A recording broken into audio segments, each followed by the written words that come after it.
This is the Samsung Galaxy Note 8. Back in 2017, it was the Android phone to get. But just a few months ago, Samsung announced that it'll be stopping support for these devices, leaving them basically obsolete.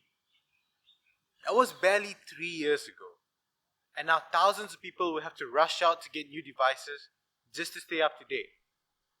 But that got us wondering, are these devices actually obsolete? Or are they still useful to us?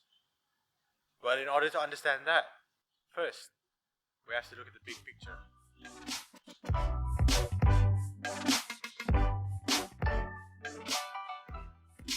In the year 2010, the United States Environmental Protection Agency released a study that showed us that a total of 350,000 mobile devices were being thrown out every single day that year, accumulating to up to 152 million mobile devices being thrown out that year.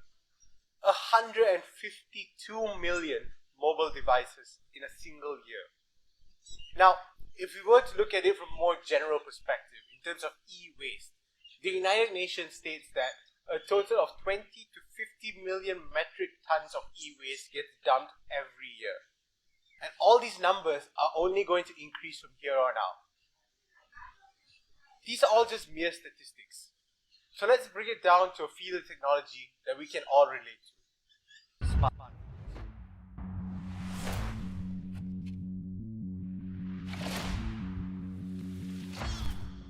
Every year, smartphone companies launch at least 3 new devices, all of which have very minor upgrades when compared to their predecessor.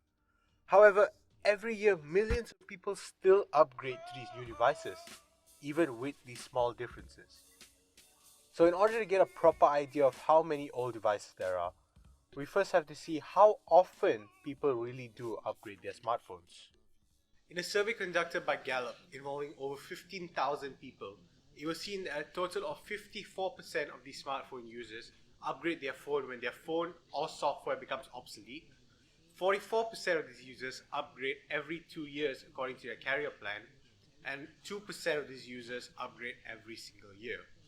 Now, upon seeing this, we wanted to bring it to a level that we can relate to. So we conducted our own survey at the University of Nottingham, Malaysia, to see how often students here upgrade their phones and why exactly they do so. This is what we got.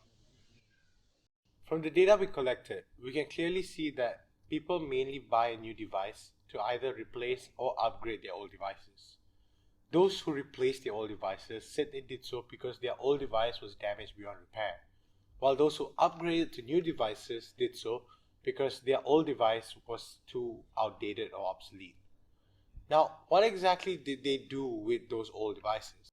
As you can see from this pie chart, 70% of them decided to store their old devices, while 25% of them decided to sell their old devices, and only 5% of these students still use their old devices in some way or another.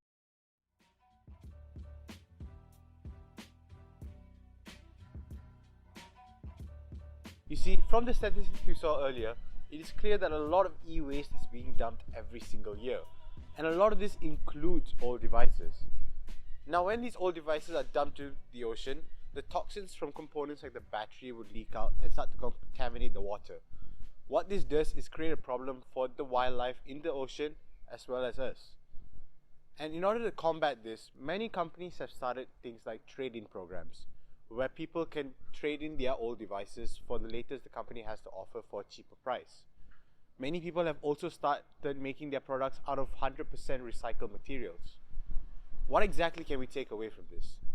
Well, it is important to note that little steps like this, like storing your old devices or making products out of recycled materials, goes a long way in helping save our environment. So what exactly does all this mean? And what exactly can be done with these old devices? Well, in order to understand that, we decided to approach a few people in the tech community. First, we went to Malaysian YouTuber Adam. Adam is known for reviewing the latest and greatest in mobile technology. So we figured this would be the best place to start. Our question to Adam was simple. How exactly can the youth reuse old devices, and why is it important they do so? Here's what he had to say. for me, there is two main things that I feel like it can be used. First of all, it could be used as your media consumption device. Number two would be the fact that there's this very interesting app called Many Things. This app converts your older smartphones into a security camera, in case you guys do not know. So you actually have to just keep your phone plugged in and it converts itself to be a security camera. So that would be one of the two ways which I feel you could really benefit. And I feel that in terms of productivity, having these additional items could help you. Although I have a YouTube channel which actually promotes a lot of new stuff, but I ultimately always advise people is that my job is to help you make a purchase decision if you need it. If you don't need it, don't get a brand new smartphone. The best new shiny thing may not be applicable for you. So make sure, try not to, especially the ones which you don't use. The ones which you don't use, it will corrode. And it could be actually something which is very dangerous to even keep, because imagine if you keep in an environment whereby it's very hot, and then you bunk up the battery at the back. And I think that, this is something where everybody should actually really look at. Next, we approach YouTuber Zack Nelson. Zack Nelson, also known as Jerry Rig Everything, is known for his famous teardowns and durability tests of the latest and greatest in mobile technology. As someone who started out by repairing old devices, we figured Zack would be the perfect person to go to. Similar to Adam, our question to him was, although these old devices are outdated, broken, and don't get software updates anymore, are they still of use to the youth? How so? Here's what we got. Use devices, whether they work or not, in a few different ways. One, like if you have an old device and it's like barely functioning, it would still work really well for like a younger child.